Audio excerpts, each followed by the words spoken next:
Hi, this is Katie with Empowering Astrology, and this is another look at the astrology, weekly look at the astrology. So, again, my name is Katie Sweetman. This is the astrology of April 13th through 19th, 2020. If you're like me and you're in quarantine, the days sort of have like a different feel than they normally do. And if you're joining me on the live, like, let me know where you are. Like, let me know how you're doing. Here in New York City, we're hanging in there. I just kind of realized a few days ago, I was like, I've been pretty much in quarantine for a month, which is hard to believe. It's probably the most consistent alone time I've spent with myself. But through the beauty of technology, I'm able to connect with you all. I'm able to connect with my friends. I'm able to connect with my family. And it's kind of hard to believe what we would be doing right now without the internet. So let's look at the astrology of this week. Aries season is coming to a close. It's hard to believe. It's the fact that we're in the last week of Aries season just kind of feels like it just went like by so quickly. But then, you have a different relationship with time when you're spending it mostly indoors. So, just to recap, Aries is the first sign of the zodiac. So it's meant to be about new beginnings, new initiatives, new actions. We feel motivated. We're moving forward. So it's been kind of surreal to have to do that so differently than we normally do. And I'm checking on the comments and I see that Angela is saying, hey, from Georgia, she's an essential worker. I do hope you're staying safe. I, have the luxury to stay indoors and, I kind of have all my equipment and stuff to be able to do what I need to do from afar. But, it's spring. It's spring outside, even though we're kind of seeing that from a distance at the moment. So it's kind of important, I think, to as we come to the end of Aries season to look back and to see what sort of new beginnings, new initiatives started, because that's certainly the energy of Aries season. And we've also had Mars in Aquarius this Aries season. So it's been an Aries season to think about big ideas, to turn to community, to turn to friends. Like, this is where a lot of our energy, Mars, is being pointed towards. So when the sun changes signs later this week, in fact, it's going to go into Taurus on April 19th. This is Sunday. We're going to go into a different sort of vibe. Taurus is more about, we're moving from the fire, the spark of life, the beginnings of Aries season, and then we come into an earth sign. So this is about all of our ideas and our initiatives and our new beginnings. They have to take form. If you think about it in terms of biology and where nature is at this point in its life cycle, at least here in the Northern Hemisphere. I know that it's different for, our friends down in the Southern Hemisphere. But here in the Northern Hemisphere, you have those first buds of life. They're starting to flower.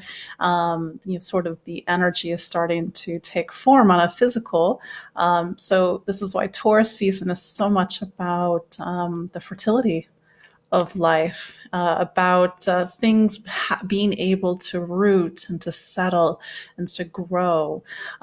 Taurus is about the pleasure and fertility of life, but we're not quite there. We're still wrapping up Aries season this week, and we're planting seeds. We're getting ready for new beginnings, new life. So that's kind of important to be in consciousness this week.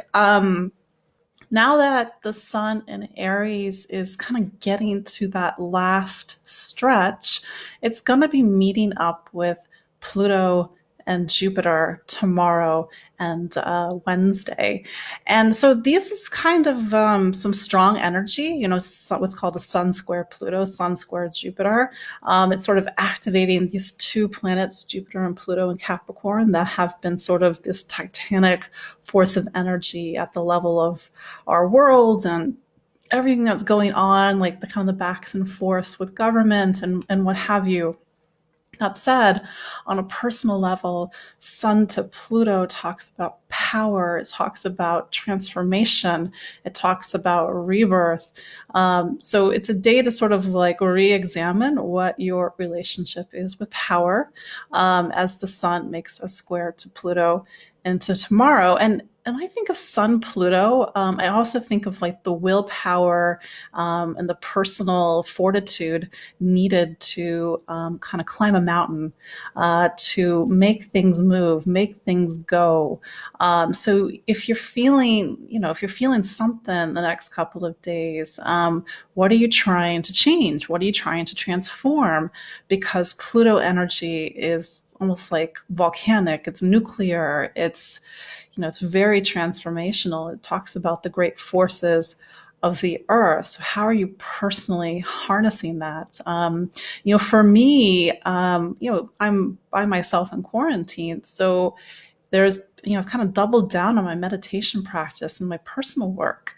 I feel like this time right now, and I think I wrote about this in my update for today, whether it was on Instagram or Facebook, but this quarantine time, this pause, this time out means different things for different people. And if you're an essential worker, you are certainly not in pause, but your experience with this time is very different than, let's say, my experience with this time. Nevertheless, we're in I don't know what I would call like a gestation. It's an in between. It's liminal. Something is shifting and moving, and on the other side of this is a different life and a different world. And I've probably have said this before on a previous Facebook Live. I've certainly said this in my client work lately, is that the person that we were back in February doesn't exist anymore. And maybe that's a strong thing to say. I'm a Scorpio, kind of that's my purview. But that's certainly a very Sun Pluto statement to say, to really understand what exactly the astrology is asking us to transform right now. Because again, we're not the same people that we were back in February. And that when we come out of this time, and we will at some point come out of this time, whether it's in a month or 2 months, we are being asked to transform, to resurrect, to be something. I don't want to say new, because I think ultimately Pluto and even some of these other outer planets that are at play, they're just asking us to take away the level of the self that's in the way of a better self, the higher promise of this life. And that's certainly been a lot of the conversations that I've been having with clients lately. It's, you are being asked to be so much more right now. And for some people, that's quite like physical. If you are a hospital worker, or if you're at home, like what are the thoughts that are moving around in your head? I remember like a couple of weeks ago, I was just like really pissed off. And I think that's just a normal human movement of what we're going through. And I just had this like sense of making a vow, like when I get out of here, like this is going to be different. This is going to be different. And so that sense of resolve, that power of that statement, of self, that's Sun Pluto. I think with the Sun also coming up to what's called a square to Jupiter into Wednesday, because Pluto and Jupiter are still together in the sky, although Jupiter is starting to pull away from Pluto. Pluto's at 24 Capricorn right now, and Jupiter is at 25 Capricorn. Jupiter talks about faith, the faith that everything's going to be okay, the faith in ourselves, the faith in the world, the faith in the powers that be to kind of do the right thing, keep things moving right now. I think maybe this is a time where on a personal level, we're all searching our faith, and maybe our faith has to transform, and maybe we've struggled to find faith during this time. I mean, as somebody, me, I'm a Scorpio, but I have Sag rising. I've got 3 planets in Sag. So like I said, I've been doubling down on my meditation. I've been doubling down on my spiritual practice and my spiritual work, because it's like I need to use this time to hear spirit more clearly. I need to personally get out of the way so I can kind of hear what they are trying to tell me about this time and how I need to best participate in this time. And that's actually one of the reasons why I've been hosting daily guided meditations at 5:30 p.m. Eastern. Maybe you've joined me for one of them.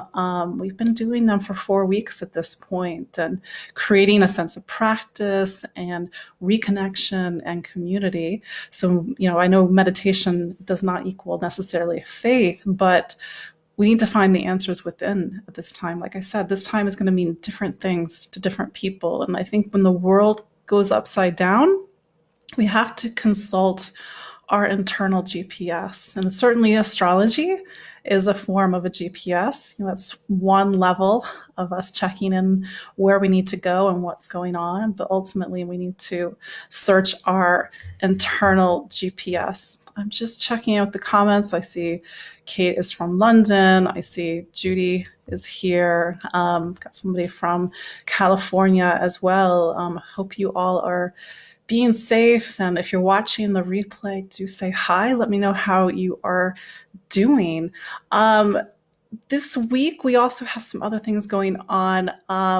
Mercury is now in Aries. And so I don't know if you felt the shift last week. I did.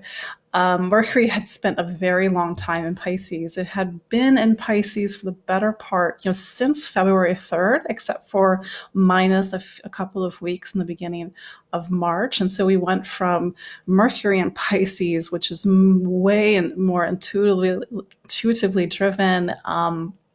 Ideas are a little cloudy. But when Mercury went into Aries, it's a lot more sharper. It's a lot more forward, directional, taking action. And Mercury went into Aries on Saturday. And I don't know if maybe you guys have been paying attention or not, but I did this talk on Chiron for the Astrology of Awakening Summit.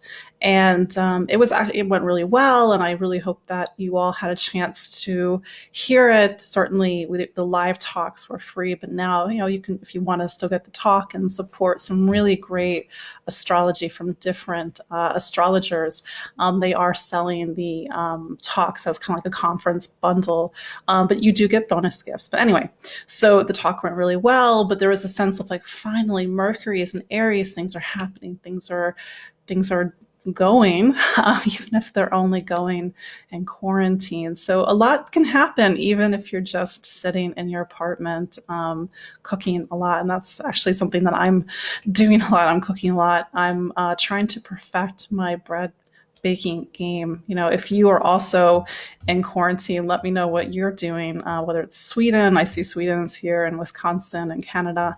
Like I said, we have an international audience.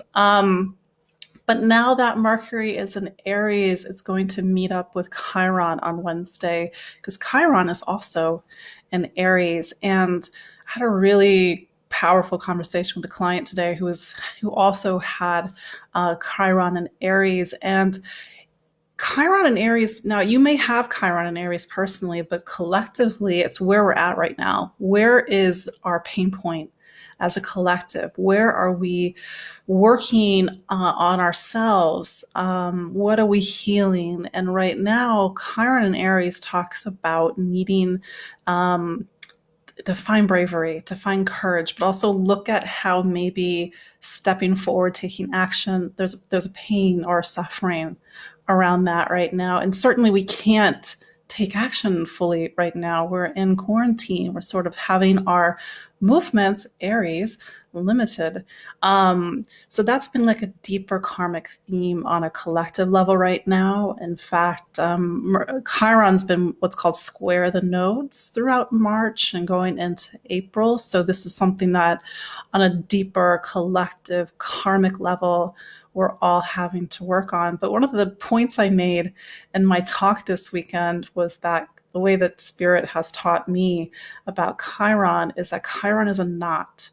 It's not a wound. It's not a wound that never heals. It's a knot. It's like this energetic knot that we all have that is representative of something collectively on a human level that we're all working on. So that knot might be around bravery and courage if you have Chiron and Aries natally, or it's about self-worth.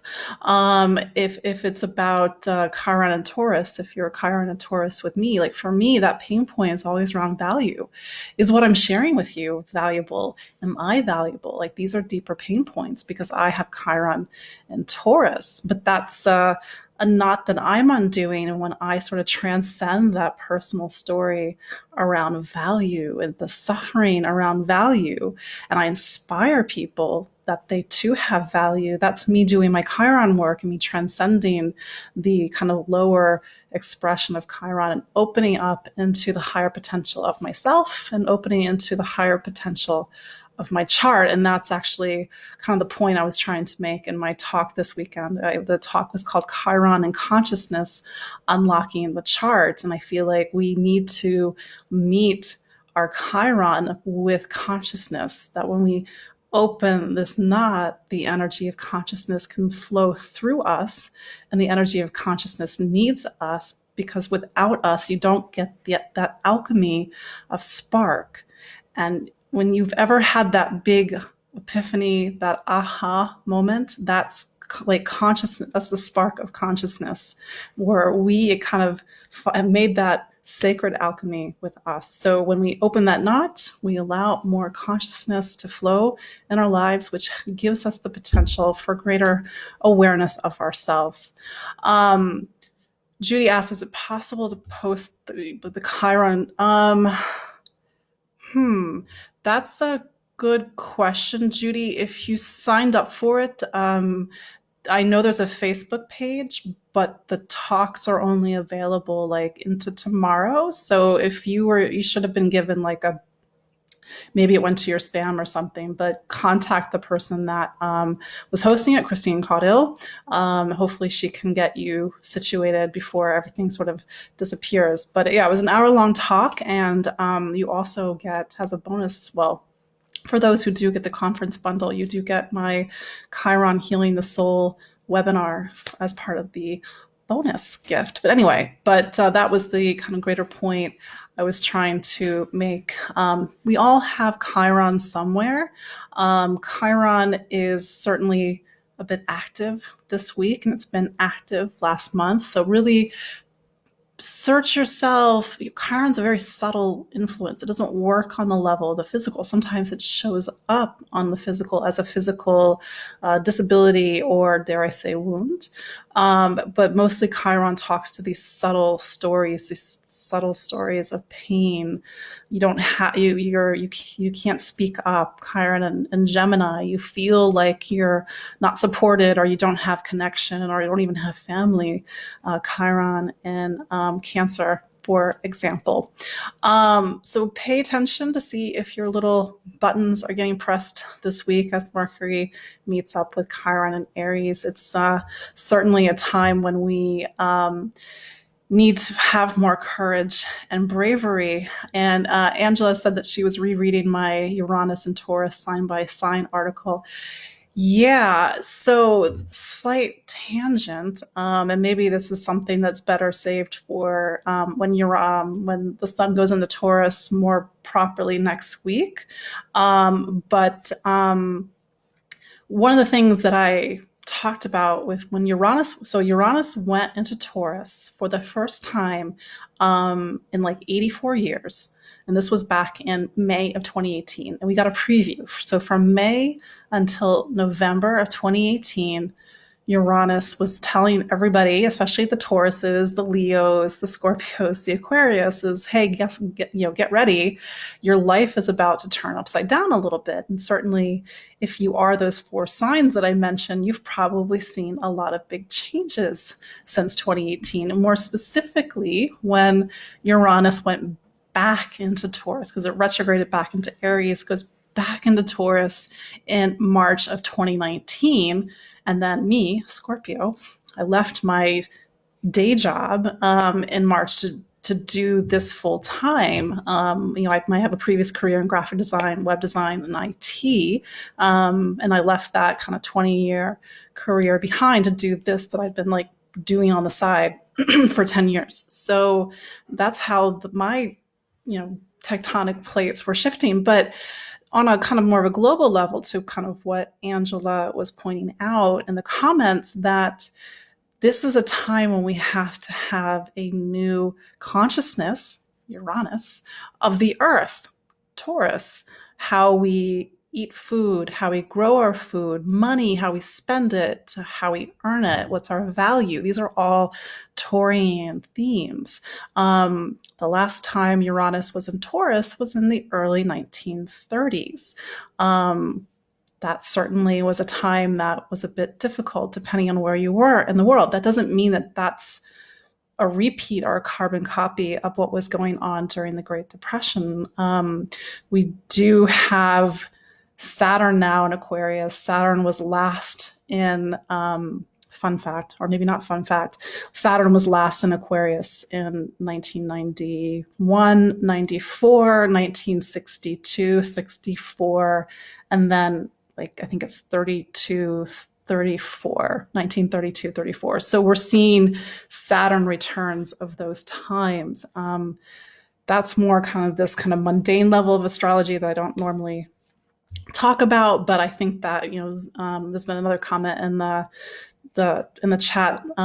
Zama says that, yeah, you need a new consciousness of the earth. That's absolutely where we're at. That's, Uranus and Taurus is trying to shake up our awareness, or at least maybe I should rephrase that. The planets aren't doing anything to us. They're not shooting beams and making things happening. They're just hands on a clock. And they're pointing towards certain areas that are these universal archetypes of creation. The zodiac is a wheel of life, both on a personal level, but on a collective level. So these hands on the clock are telling me personally, or you personally, that it's time for something based on when you were born, because that's what creates your clock.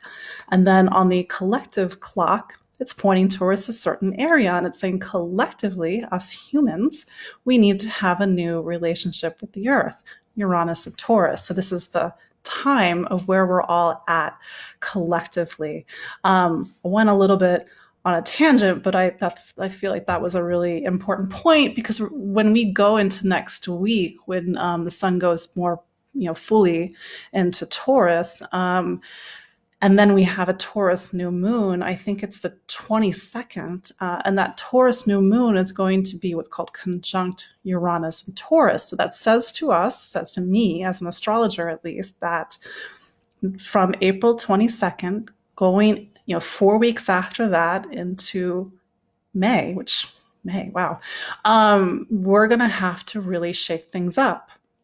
That's what's seated in the energy of that new moon that we're going in. So we might see a lot of shifts and changes in the next 4 weeks, but that's a future conversation. We'll talk more about that next week. The other point I wanted to make was that the moon is going to go into Aquarius. I believe it's on Wednesday, the 15th.